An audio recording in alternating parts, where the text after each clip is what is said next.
The idea of this forum is to let the business talk, let business meet, let business reflect on announcements which were made during the main conference, and then formulate a joint vision and spread it through your networks and spread it through media.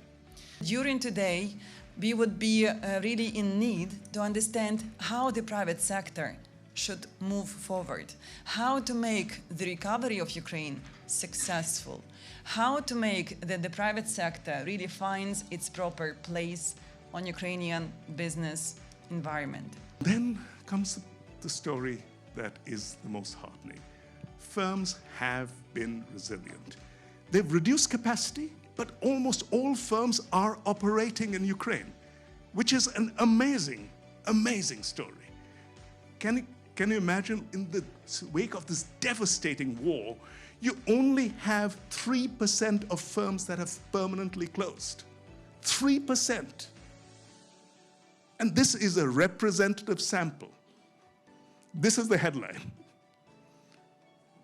97% of firms have said that they have not permanently closed, and of the 97, you essentially have 80%, 4 out of 5 firms that are open or partially open today, operating, having employment, having business, making sure that they work. A really interesting number that out of the 400 billion that is required, that RDNA has identified, 140 can be covered by the private sector.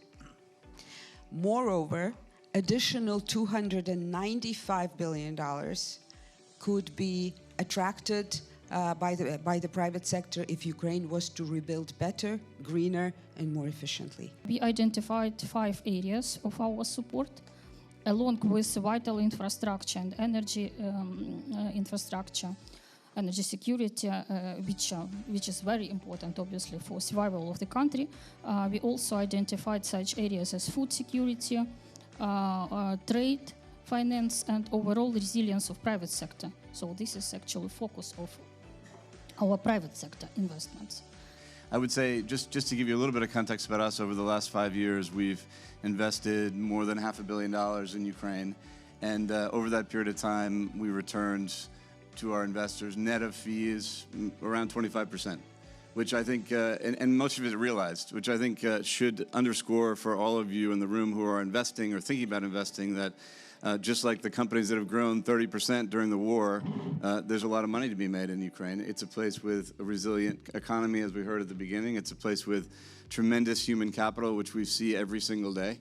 And it's a place with a diverse economy with almost every kind of industry or capability in sector which any large economy has. Today, I've got really very good news from my team, because today we're starting to produce the first bricks in our small factories, because we don't have option to start with a huge factory, with the biggest factory in Central Eastern Europe, which we developed together with URBD.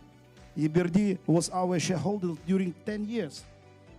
And we made fantastic project with a high level of production efficiency, energy efficiency, and others.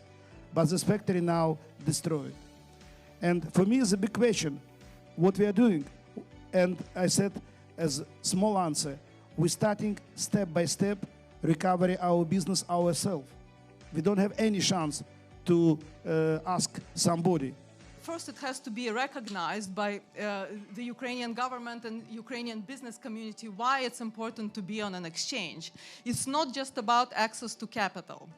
It's about having a permanent access to capital, because during times of difficulty, companies that are already listed, they have, an established presence and an established dialogue already with investors, so they can raise further capital. And that has been empirically proven during the times of COVID, when private companies were struggling with access to capital, but public companies had already a presence established.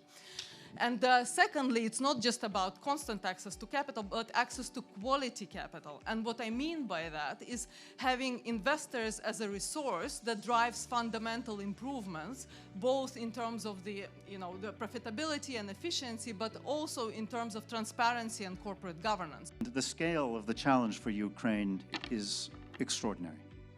And one of the things that came out of the research was, if you look at green investment in the developed world, more than 80% has come from the private sector. In emerging or developing economies, it's less than 15%. So in those emerging or developing economies, you need to have a public sector in one form or another to provide that capital. So I was talking to this friend of mine, and I said, hey, we're happen to be hosting with some others this conference. And she says to me, isn't it a bit early to be talking about recovery? Aren't there other more pressing concerns? You rightly mentioned, Anna, security and a few other things. You are witnessing a future about an economic possibility, a set of business possibilities, a set of livelihood possibilities, a set of opportunities that even those who are intimately involved or aware of Ukraine don't seem to be aware of. So part of our takeaway is to help tell this story that the world clearly doesn't entirely see. I mean, we talked about the possibilities. You've had a panelist who talked about possibilities in many different ways. The opportunities involved here, the excitement, the potential. I feel it here in the room today. Thank you all for showing your commitment by coming here today. People need hope. Yeah, people need hope. Actually, hope is crucial right now for all of us. Hope and picture of the future to stay strong, to stay resilient, to stay effective, and to fight.